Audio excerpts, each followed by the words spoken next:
We are flying right now, trying to catch up. And see what this trucker caught. I'm telling you, I'm not safe to drive at the moment. We don't have a choice on that. Are we clear on that?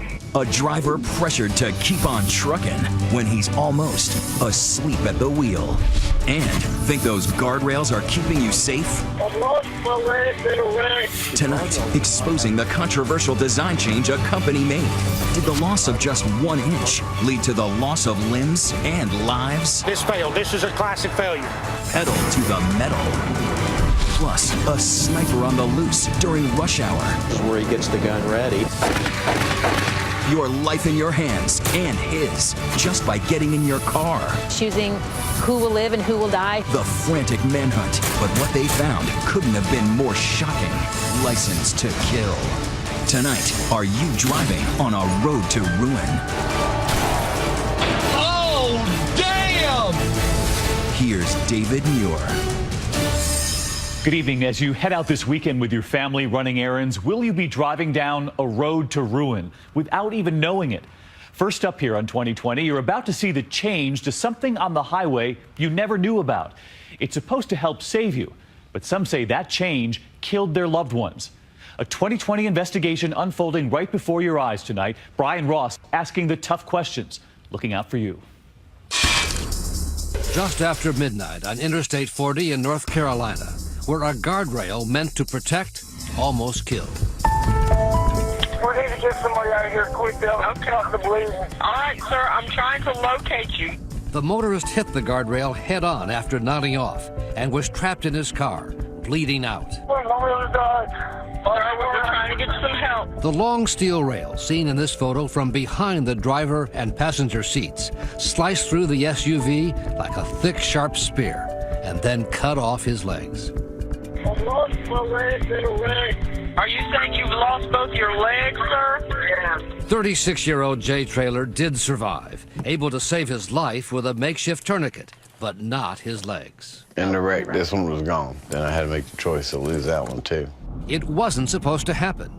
This test film from 15 years ago shows how a guardrail is supposed to absorb the impact, even in a head-on crash at 62 miles per hour.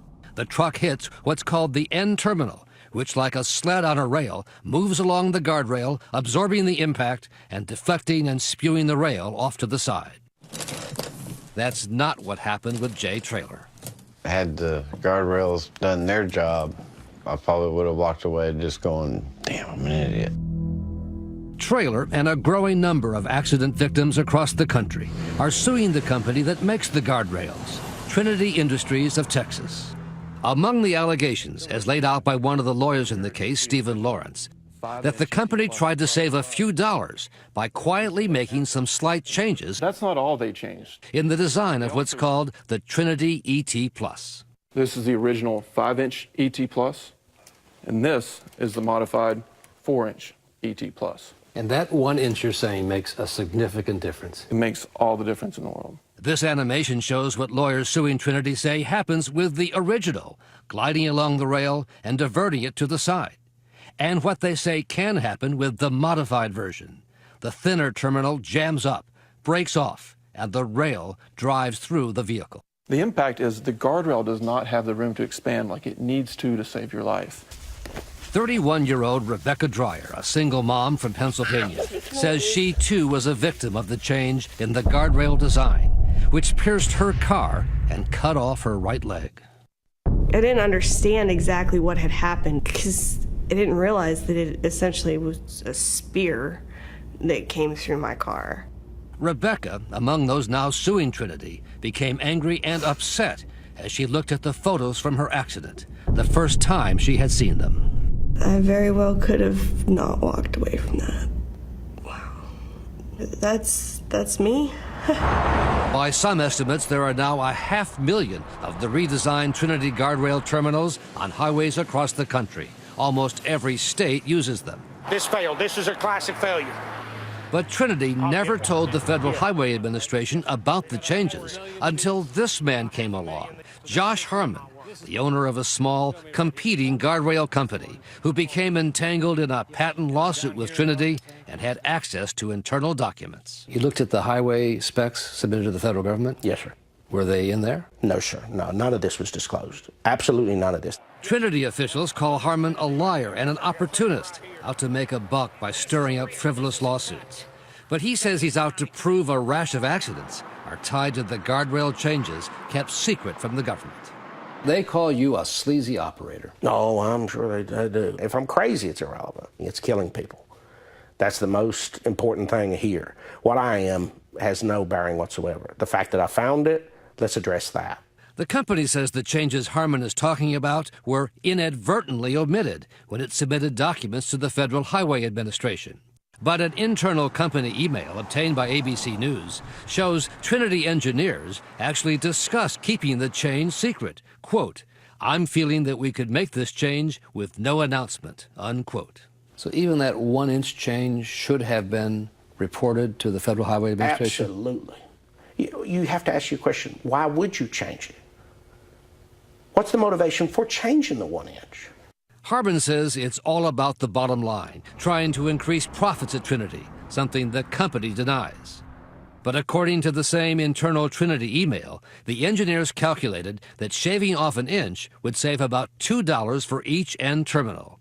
That's $50,000 a year and $250,000 in 5 years by using the 4-inch channel, the memo reads. That's one of the motivations. The other motivation is reusability. And these changes, no question, ruin the terminal where it's not reusable. And So that means millions to them. If you have an accident, the highway department has to buy a new one. You have to buy a new one. Trinity has turned over 2 sets of safety crash tests to defend itself with federal highway officials and prove its modified version performs just as well as the original. And despite the growing evidence of gruesome accidents, federal officials accepted Trinity's defense, saying its new version meets federal safety standards. Mr. Artemovich, Brian Ross from ABC News. The official who made that decision is Nick Artemovich, who declined to talk with us until we showed up at an industry conference earlier this week. Why did you make that decision? Based on the evidence that was presented to us. And you think they're safe now on the highways? As I said, please talk to Office of Public Affairs. You can't answer that question? No, sir. Whether they're safe? Safety is a relative matter. Artemovich is the same official who once expressed concern that it is hard to ignore the fatal results. But after Trinity officials asked for what they called an intimate meeting with him, Artemovich decided there was no problem with the new guardrail terminals. We did meet with Trinity. Right. And you feel they're safe? They have met the crash testing as required. And what about the fatal accidents that you've been talking about? I'd really ask you to... Can you explain, though? Public Affairs. So the modified guardrails remained and remain on the road, including on this highway in Missouri, where Brad Ablin, a father of 4, ran into one earlier this year. It was a known defect. It was a defect that Trinity Industries had known long before this accident in January of 2014. And when it locked up, it speared, punctured the driver's side door, and killed Brad Ablin. The fact is, on a high-speed highway, any guardrail or stationary object presents a potential hazard. Trinity says the aftermath pictures of the fatal and serious accidents don't prove anything, that each accident has its own unique circumstances, and that their product has a proven record of safety. Even so, federal highway officials told 2020 this week that a nationwide review of the safety of all guardrails will soon begin. For Rebecca Dreyer, still dealing with the loss of her leg, not soon enough. They know what's wrong with them. Change the heads back to the ones that were safe, that weren't failing, that weren't having these problems. Because how many more people do you want to lose limbs and go through all of this? So what do you make of that hidden change on the highway? And is there something on the roads you want investigated? Tweet me, and you can tweet Brian. We're live on Twitter. Use the hashtag ABC2020. And next, right here, tracking the truckers 2020 in the sky over America's highways. How fast are they really going as they whiz past you? Next, we're flying, literally, to stop those runaway highway trucks. But is it a need for speed or a need for sleep that's the problem? I'm not safe to drive. Get some coffee. Does he need a crash on his hands instead? When we return. Well, how many times has this happened to you on the highway? You're driving along and suddenly one of those rigs barrels right past you, shaking your car. And when it happens in the rain and bad weather, it's even worse. So tonight here we ask, how fast are some truckers really going? And this number, rigs are involved in 868 crashes every day here in America. Tonight, Matt Guppin flying high above the interstate, the 2020 speed trap. And wait until you hear from one of those tired drivers, should they be on the road in one of those trucks at all. 2020's on the chase, out with the Ohio State Highway Patrol using air power to declare war on reckless truckers. At 3,500 feet above I-70 outside Columbus, Sergeant George King uses a stopwatch and white marks on the road to spot violators. Following too close. It's going too fast. It looks like an oversized load. King zeroes in on this 18-wheeler, barreling down the highway at 77 miles per hour and tailgating a car. The real dark blue white box. Following too close, 0.34 seconds. I'm now with the ground unit, and Sergeant Reimer jams his cruiser into gear. This guy's going so fast. We are flying right now trying to catch up. You can see how fast we're passing these trucks. The trucker pulls over. He's not happy. I'm Matt from ABC News. How are you? I don't need to be on the news. They clocked you going 77 miles an hour and tailgating behind a car. You think it's hazardous? Yeah. Just trying to catch up with semi-trailer up ahead. The cops also nailed this trucker for tailgating. We're going to issue the citation. He's pulled over and cited. Did you notice that you were too close to someone? Well, sometimes you have to do that when you're like passing another car. Cracking down on potentially dangerous truckers is a top priority. In 2012 alone, there were more than 330,000 large truck crashes in the U.S., nearly 4,000 fatalities, and more than 100,000 injuries. In most cases, it's the truck driver who survives. You have a truck that weighs 80,000 pounds. What happens when it collides with anything else? It's catastrophic. Looks like a bomb went off, right? Yeah, pretty much. It was a terrible accident. 2 vehicles and a Walmart truck. It was this horrifying crash in June that turned the national spotlight on a leading cause of truck crashes: tired drivers. At 1 a.m. on the New Jersey Turnpike, a Walmart truck sped through a construction zone, going 20 miles over the limit and plowing into the back of 3 vehicles, including a limo bus carrying a group of comedians. Comedian Tracy Morgan in critical condition right now. Superstar comedian Tracy Morgan and 2 others were critically injured. Another comedian was killed in the crash. 62-year-old James McNair, a longtime friend and mentor to Morgan. My dad was big on pictures. You can see it in that signature smile in almost every picture. News of the crash ripped a hole in the lives of McNair's kids, Jamel and Danita. It's hard to sometimes even, find the words. The fact that he's not here anymore, I feel like I lost my best friend. The family was shocked by what they learned about the Walmart driver, Kevin Roper, who has pleaded not guilty to charges related to the crash. Turns out that Roper had commuted over 700 miles from his home in Georgia to the Walmart facility in Delaware before he even punched in. Police say Roper had been awake for a full 24 hours when he slammed into Morgan's limo, allegedly fueled on a deadly combination of fatigue and velocity. We want whoever's responsible for it to be held accountable for it.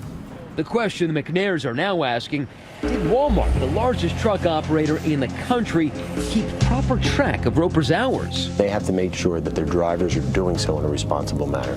And that means making sure your drivers are not driving in a way that they're dangerous. Walmart says it is cooperating fully in the ongoing investigation, and that if it's determined that our truck caused the accident, Walmart will take full responsibility.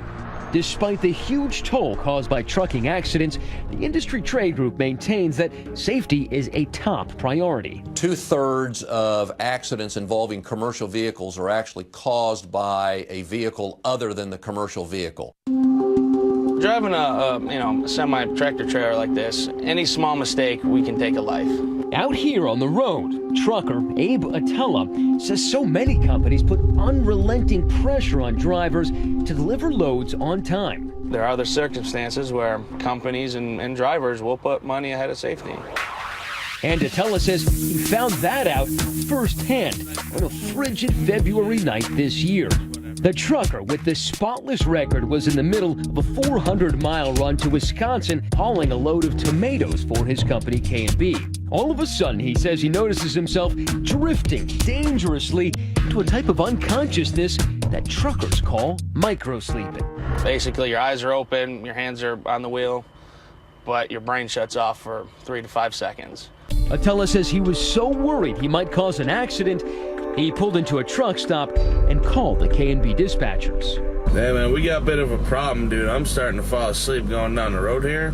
But get a load of this. The K&B dispatchers, instead of telling him to just get some rest, hot potato Abe from one dispatcher to another, each of them with the same advice. Get some coffee and then because we don't have a choice on this. Get a cup of coffee, walk around the truck, do something. I already did that earlier, man. Now the last dispatcher is relentless, even refusing to listen to Attella. Let's get out and get some fresh air. What is it, about 10 degrees outside? Yeah. That'll wake you right up, right? I can get you all fired up. If you want me to make you angry, I can get you woke up that way. He's not getting your goat. No, I knew before I made the phone call I was not moving that truck anymore until I got some sleep. I'm telling you, I'm not safe to drive at the moment. Okay, boy, then here's the deal. We don't have a choice on this. That's not how we work here, KB. I say I'm not going to hurt anybody out here on the road. You know what? You don't need to jump to that. That's dramatic I don't need this morning, right? You're being honest, and he's saying, oh, that's dramatic bullcrap. I don't need this. I mean, it was very clear at that point that he just cared about that load and making that money. And But the dispatcher still isn't through. Listen as he now ups the ante, threatening to dock Attella's pay. Wonder where your paycheck went this week? You know, it came down to where it went tonight. Are we clear on that? Yes, we are clear. Okay, I don't know if you have a wife at home and she's going to ask you, hey, what happened this week? Finally, K&B agrees to send another driver to rescue the load of tomatoes so Attella can finally get some sleep. So, you wonder where your paycheck went this week? And ultimately, the company didn't dock his pay. K&B refused to talk to us about how its dispatchers handled Attella's case, but we did get a very clear response from the head of the trucking lobby. Well, the driver was obviously doing the right thing. And the dispatcher was obviously doing the wrong thing. There's just too much at stake when you have a commercial vehicle going down the nation's highways with a fatigued driver. Attella decided to quit K&B a few months ago. He's still driving a truck, hauling loads between the booming oil shale fields of western Pennsylvania. He now says he's proud of exposing one of the industry's biggest dangers and of keeping his record and conscience clean. This is the side of trucking that people never see. You know, this is the kind of treatment that drivers have been putting up with for so long because we know that our jobs are on the line here. Next, cars wiped out, playing chicken with speeding trains. Their close calls and crashes posted online. But what about the trains they never saw coming because their signals and warnings were obscured? How can you see a train? You can't. Killer crossings when we come back. We're going to turn now to another danger on America's roadways, and we've all come to one of those train crossings with those flashing lights, those warnings. But what happens when those warnings are obscured or not working? It can turn deadly, even if you're trying to see for yourself if that train is coming. Deborah Roberts tonight at one train crossing that will have us all thinking about the next time we cross the tracks. Admit it. You've probably thought about it, maybe even done it. Despite the clanging bells and those gates intended as barriers, an inner speed demon can take over. Rushing, scrambling, dodging, all with one reckless idea: beating the oncoming train. Most common thing I see that they hesitate, they don't want to wait, they go around the gates. Alan Smith has seen it all. A fanatic for trains, he posts some of those daredevils on his YouTube site, Millennium Force. Now that's a... All too often, the fast and the curious end up like this. Damn.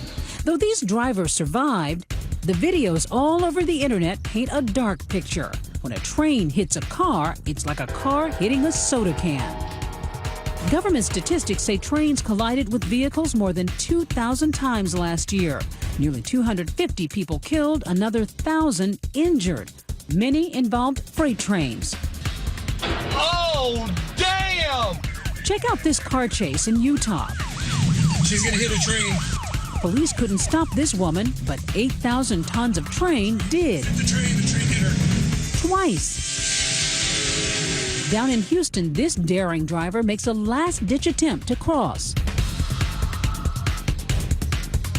And in Florida, this frantic conductor does his best to stop, to no avail. The driver got out just in time. Your heart starts beating as the engineer throws the train into emergency, and you just know there's going to be a collision. And you sit there wondering, why didn't you pay attention to the gates? It's an obvious question, but before you lay the blame on clueless drivers, hit the brakes. Just ask Betsy Duvall. The rear is just full of train tracks, just full of them. Still haunted by her accident. Though you'd never miss these tracks during daylight, at night, here's what Betsy saw. Lost and confused, she got stuck on a crossing in rural South Carolina. No idea that a train was barreling down on her. With only seconds to flee, she froze. When I realized that there was just no way my car was going to make it off those tracks, I think I panicked and went into shock. Betsy was gripped by what's called the freeze response, a natural reaction where a person under duress is literally paralyzed by fear. Thankfully, a nearby police officer jumped into action. Ma'am, come on, get back. Come on, get back. He said, well, you need to get out now because there's no time. A train is on its way. All I could do was just turn and watch it hit my car and just shove it down the tracks. Just to think that in an instant my life could have been just taken without any warning.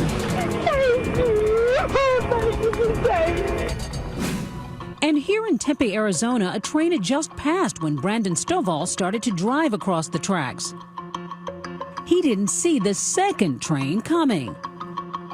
It's just like if somebody were to walk next to your car and hit you with a baseball bat in the head.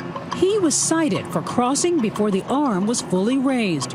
But the real issue? There was a sensor on the track that stopped working, which allowed the arms to raise up when a train was coming through the intersection and it should have been down. A deadly yet common complaint. Gates should work like clockwork and stay down when trains are approaching. But Stovall has proof that doesn't always happen. Take a look at this video he shot 2 weeks later. Gates down, the train passes. But as soon as the gate raises again, get this, another train. Malfunctioning signals are one thing, but in other places, they're out of commission. They've installed a set of gates and lights, but there's bags on top of the lights. New lights that aren't activated? And it's unbelievable to Vicki and Denny Moore, who are determined to blow the whistle on faulty train crossings. As you can see, you've got all this vegetation, all these trees blocking a driver's view. And you're not required to stop at this crossing. The only time Because it only says yield. And our contention has always been, how can you yield to something that you can't see? Which is exactly what happened to Vicki Moore's 17-year-old son, Ryan, killed at this crossing, the second such death that month. The Moores were awarded $5 million from the train company, which later put up these barriers and new signals. When you look at these tracks and you look at it today, it looks perfectly safe. I get angry. I get angry when I come here now and I see these gates. Why? Because had there been gates there the day that our kids came down that hill, the accident would never have happened. Their millions went to a foundation, Angels on Track, which hopes to prevent other devastating train collisions. An uphill battle, given that only 35% of crossings have flashing lights and gates, according to the government. I would think it's to the railroad company's advantage to have these things. I think they'd want these at every crossing. Well, what they're thinking is they have to handle all maintenance on the gates, on the signal systems. They're making less money. So you're saying the railroad companies would probably just as soon not have to have all of this? Correct. The railroads share ownership for every crossing in this country. Why aren't they sharing responsibility for making sure that all these crossings are safe and protected with gates? A tangled web of bureaucracy that infuriates the Moores. So when there's a problem, who's to blame? The rail lines or the government? You may not like what this government-funded safety advocate has to say. At every crossing, there's a blue and white sign, and it has a 1-800 number on it. But if that gate malfunctioned and you were the one driving, it's kind of a little late to make a call. No, it isn't. Get away from the car and then find a way to contact the railroad or your local police. If you make it. Yes, if you make it. Ultimately, your safety is up to you. So drive carefully and look both ways so you don't end up like this. Next, the town that dreaded their commute home. Because that's when a sniper was picking off cars and drivers. There was no pattern to the victims. So how do you get inside the mind of a madman to catch him when Road to Ruin continues?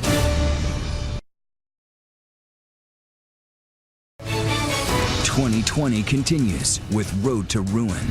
Here's Jim Avila.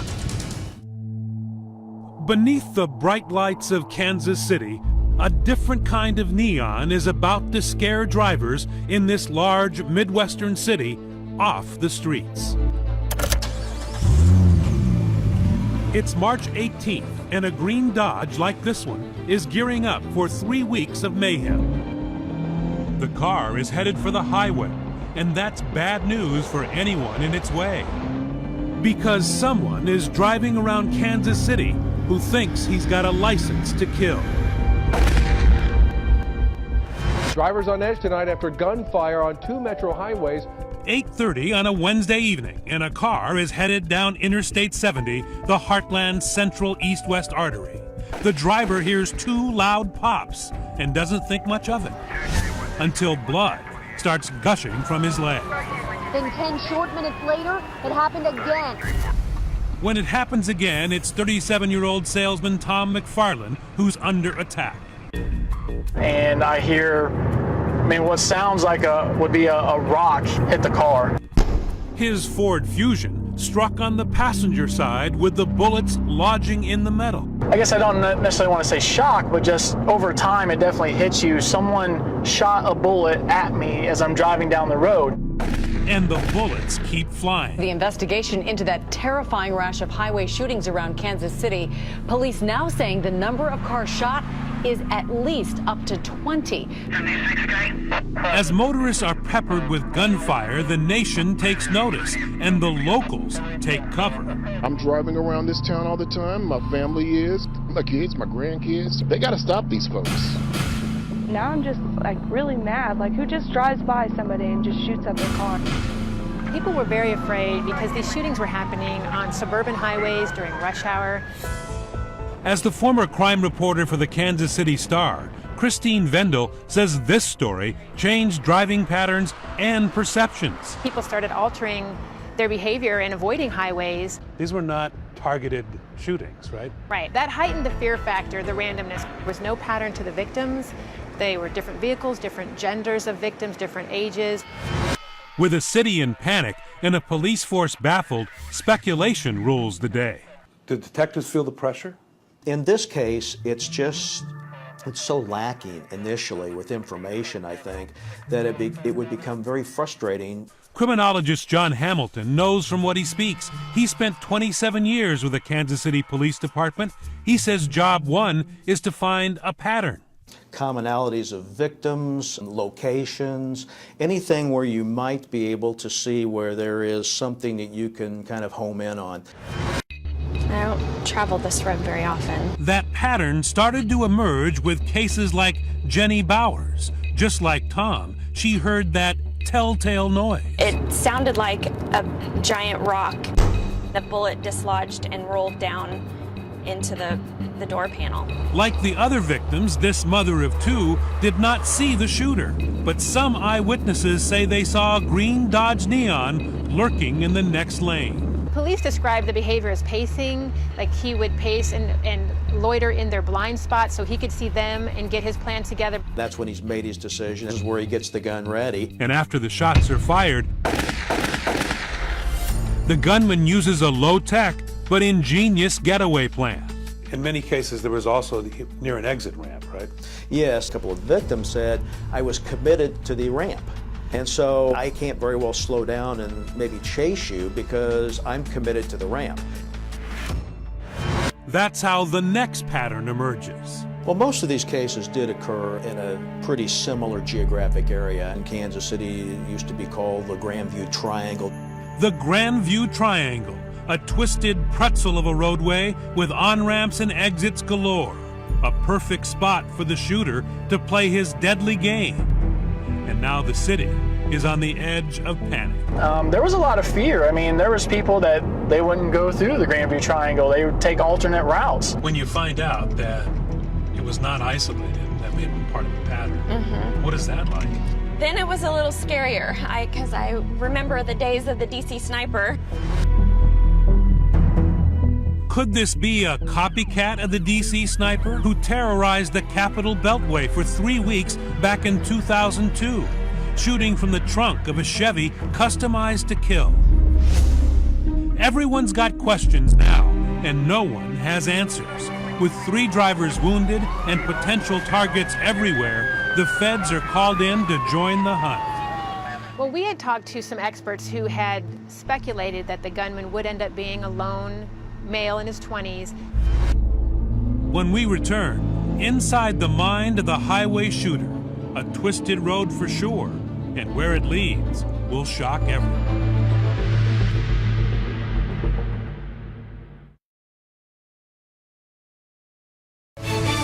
We continue with 2020. Once again, Jim Avila and the Kansas City Sniper. Reward is up, and so are the number of cases being linked to the roadway shootings investigation. As the mystery of the Kansas City highway shooter deepens, the city's motorists are looking over their shoulders. We've tried to avoid the triangle. It's been actually really nerve-wracking. The shooter is still on the loose, and why he is terrorizing this quiet city remains a mystery. Oftentimes offenders will do some of these kinds of things for a sense of power. These people fear me, but they don't know me. Till they stop me, I'll continue to do this. And they get a thrill over it by driving around and choosing who will live and who will die. While cops are making some progress, they decide to deputize an entire community and ask for the public's help. Anyone with information is asked to call the TIPS hotline. The reward money is up to 10 grand, and apparently money does talk. The tips start pouring in. Witnesses paint a creepy, mysterious description of the shooter. The shooter was described as wearing a black hoodie, a gray hoodie, cloth covering his face, and a ski mask at times. A woman calls in saying she saw that green Dodge, and she adds a crucial detail. She was able to get a full license plate number, and that was a huge break in the case. To have something like that, just come in out of the blue, I can imagine there's joy in the squad room. Police run down that license number, Illinois plate G865203. It comes back to an Edward Whitaker of Illinois, a divorced father of 4, who claims he recently paid for the plates for a white Buick he gave to his son. That's confusing to cops who are searching for a green neon. Nevertheless, they finally have a name. So who is this masked man? Cops say he's 27-year-old Muhammad Whitaker. This is his profile picture on Facebook. Cell phone in one hand, energy drink in the other. But could he also be carrying a .38? His high school classmates didn't notice anything unusual. They said he was friendly, laid back, and decent was the word that was repeatedly used to describe him. People who have known him throughout his life have good things to say about him. As the profilers predicted, the suspect is a male in his 20s. But he has no violent criminal past. He has a job doing medical billing and collections. According to family members, he's never even fired a gun, much less owned one. Normal kid, no problems. Just like all kids, he wanted a car and his daddy bought him a car. But this normal kid is proving to be a bit of a chameleon. He likes to be called Pedro. He signed up for cell phone service using the name Momo. And by the time the cops come up with Muhammad Whitaker's address, he's already moved out. Yes, Dodge seems to be taking on a whole new meaning as Whitaker continues to elude police. But authorities now realize they'll find their man when they can find that car. When they got that license plate from the witness, from the erratic driver, they plugged it into the system and were able to get a match in several different areas of the city that eventually led them to Muhammad Whitaker's residences. So they go high-tech, a license plate reader which uses cameras mounted on a patrol car to scan every single license plate it passes. The license plate reader can also be used to go back in time. Every time a plate has been captured, the data is stored. License plate G865203 had been picked up by police about 8 months earlier on a street where Whitaker used to live. Then when they were able to drive by, they did see that that plate was on another type of car. Once on a white Buick, a week earlier on a silver Chevy, and now the discovery that breaks the case. The plate is on a third car, and bingo, it's a green Dodge Neon. The suspicious plate is being moved from car to car. And there's another disturbing detail. The district officers who worked that area remembered a shooting about 6 months prior, and they remembered that the trajectory of the bullet that ended up in a neighbor's house came from the area of the home where Muhammad had lived. The .380 caliber bullet from that crime matched 11 bullets recovered from victims of the highway shooting. And more bullets turn up. A motorcyclist who dropped a cell phone is searching for it along a roadway. He kicks a Walmart bag and uncovers empty ammo boxes and some spent shell casings. They find a fingerprint on the bag that matches Muhammad Whitaker. Cops finally do locate Whitaker, but they stay in surveillance mode. And the suspect's next destination, the parking lot of a Bass Pro Shop to meet a private gun dealer. Police say he was out to improve his aim. While the police were watching him, they saw him trying to buy apparently some better weaponry with a laser sight. Police then watch as he allegedly stalks potential motorists, and then, suddenly, he crosses 3 lanes of traffic and nearly runs someone off the road. They did see him engaging in increasingly brazen behavior, and that's why it got to the point where I don't think they were ready to arrest him, but they felt like they had to. And in the end, there is no struggle, no shootout. That suspected gunman who terrorized drivers on the highway for weeks is now in custody. Today, Muhammad Whitaker is charged as a criminal defendant in 18 felony charges. Well, just from looking at him the first time we all saw him, he seemed very humble and confused and just cast his eyes downward. Whitaker denies all charges and in fact says he too was a victim of the Kansas City highway shooter. Inside his home, cops say they find drawers holding live rounds of ammo like these, a .380 caliber handgun similar to this one, and in a closet, sunglasses and black hoodies. What remains a mystery is why the shooter went ballistic in the first place. No, I was lucky. I didn't get hit. For Tom McFarland and the others, a sense of relief. They're no longer moving targets, and a sense of pride in the community, which demonstrated grace under fire to help nab the so-called Kansas City highway shooter. Tonight, a first look at what's coming 1 week from this evening. A special 1 hour 2020. A 12-year-old girl whose bravery you will never forget. And now her parents